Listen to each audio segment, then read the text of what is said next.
Hello, I'm Andy the Maniacal Cinephile, and here are my thoughts on Phantasm Ravager, the fifth and final entry in the Phantasm series.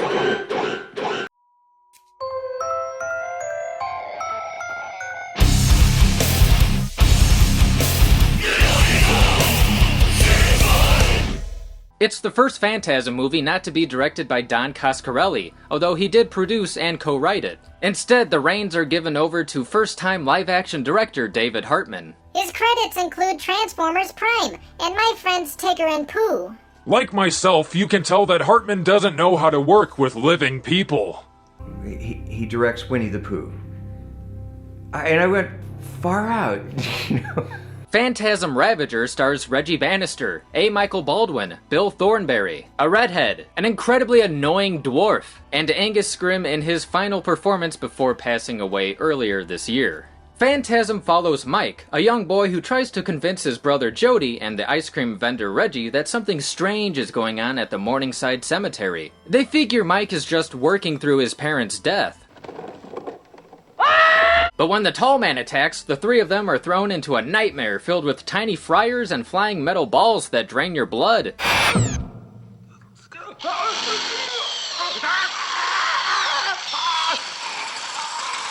9 years later, we got Phantasm 2, which followed Reggie and an older Mike, now played by James LeGros. The second one was produced by Universal Pictures, so it had a larger budget, but sadly it didn't do well at the box office. Phantasm 3 and 4 went back to its indie roots. A. Michael Baldwin returned as Mike, and those sequels went direct to video in 1994 and 1998. In the 18 years since Part 4, there's been all kinds of rumors from another sequel to probably a remake. However, in 2012 and 13, a new Phantasm project was secretly being shot.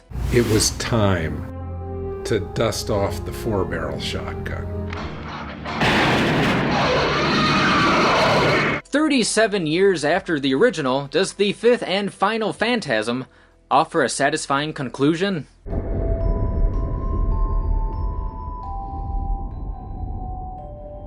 Ravager picks up where the last one left off. The tall man has been blown up by a hearse and a sphere came out of Mike's head. Wait, why did Mike have yellow blood and a ball in his head? That is a good question, and everything can be explained in this clip from Ravager. We mostly follow Reggie, who is shown in multiple timelines that keep cutting back and forth and eventually blend together. 1/3 of the movie, Reggie is roaming the desert looking for his friends. Another third of the movie shows Reggie as a confused old man in a nursing home. In the final third, we see that the tall man has taken over the world with giant flying sentinels. On paper, this non-linear story sounds interesting, but sometimes it works and sometimes it doesn't. It wouldn't be Phantasm if the plot made sense.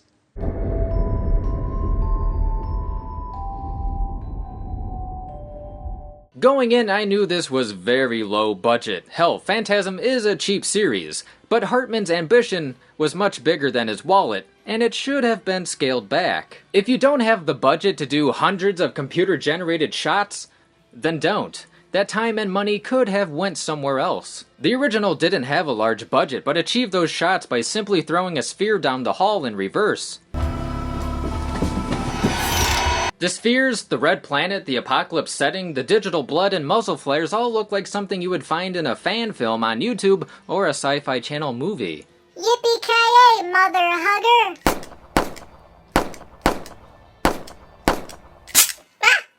Give me 18 years and a couple grand, and I could make something better.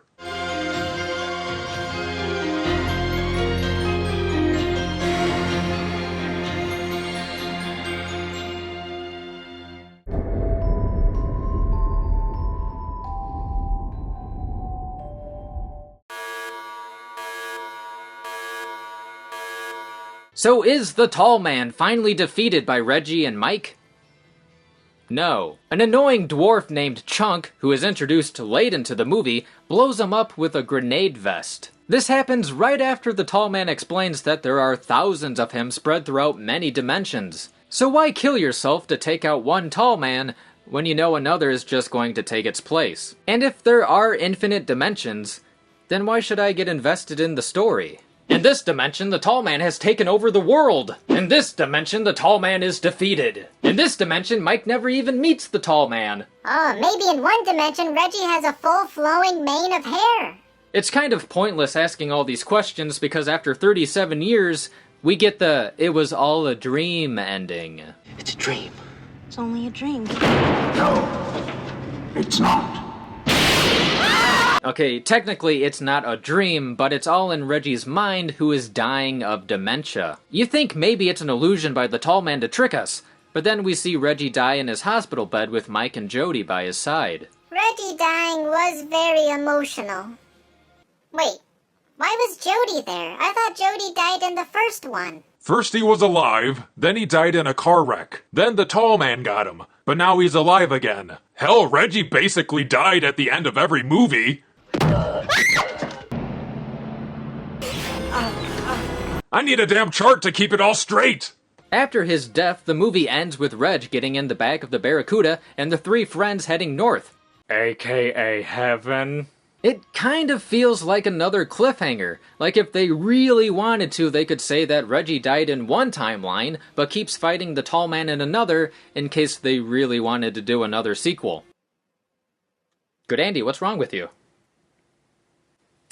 Hey, where are you? Oh no, the incomprehensible plot broke him!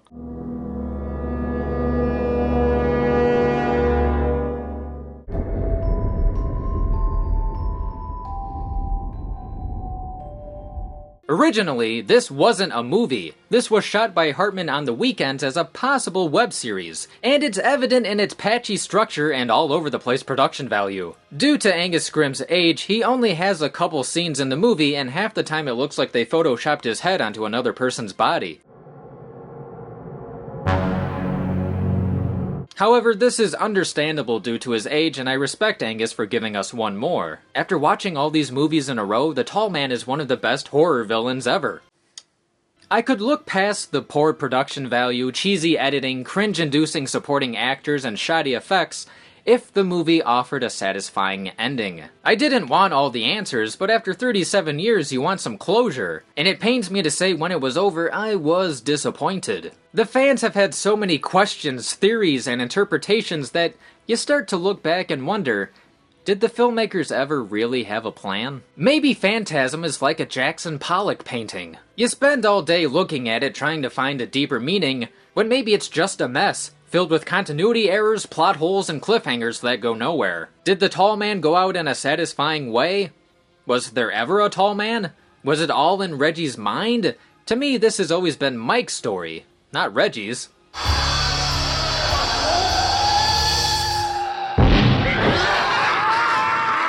I would have ended it with part 4 because that final moment gives me chills.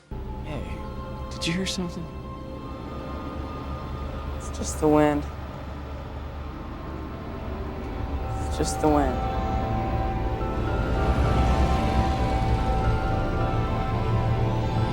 Despite its flaws, David Hartman is a fan whose heart was in the right place, and the movie does have its moments. It was great to see the main cast back together giving it their all, and Reggie has always been one of my favorite unlikely action heroes. I'm disappointed that after 5 films, Reggie never got laid! It gets hard on the road. So would I recommend Phantasm Ravager? I would not recommend this for a casual moviegoer. This was made for Phantasm fans, and will probably split them down the middle. Check it out, but keep expectations low.